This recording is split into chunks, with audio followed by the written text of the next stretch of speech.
Welcome. Today we're breaking down a fundamental concept in economics: nominal versus real GDP. First, let's define GDP, or gross domestic product. It measures the total value of goods and services produced in a country over a specific period. It's the ultimate report card for an economy. Imagine a simple imaginary country called La La Land. This economy only has one product: pizza.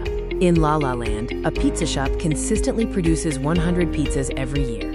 In year one, each pizza costs $10. For year one, the nominal GDP is simply the quantity of pizzas multiplied by their current price. 100 pizzas times $10, which equals $1,000. Nominal GDP is the GDP value based on the current year's prices. It doesn't account for changes in prices, such as inflation. The calculation for nominal GDP is always the quantity produced multiplied by the current market price for that year. Now, let's move to year two. The pizza shop still produces 100 pizzas, but due to inflation, the price has risen to $12 per pizza. Our nominal GDP is now $1,200.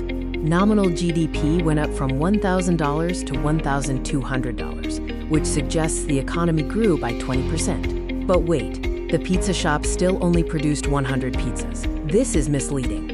This is where real GDP comes in. It helps us see the true change in production, stripping away the effects of price changes like inflation. Real GDP adjusts for inflation by using a fixed price from a base year. This allows us to measure actual output changes. To calculate real GDP, we must first set a base year. We'll set year one as our base year, meaning we use the year one price of $10 per pizza for all future calculations. To calculate real GDP for year two, we take the year two quantity, which is 100 pizzas, and multiply it by the base year price of $10.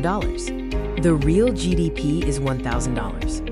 In year two, our nominal GDP was $1,200, but our real GDP is $1,000. This $200 difference highlights the impact of inflation on the market price. Nominal GDP reflects the current market value, including price changes. Real GDP reflects the actual change in output by keeping prices fixed at the base year.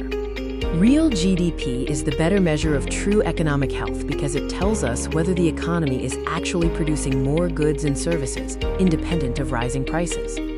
In summary, the base year is crucial for real GDP to accurately measure economic output and growth, free from the distorting effects of inflation. Now you know the difference between nominal and real GDP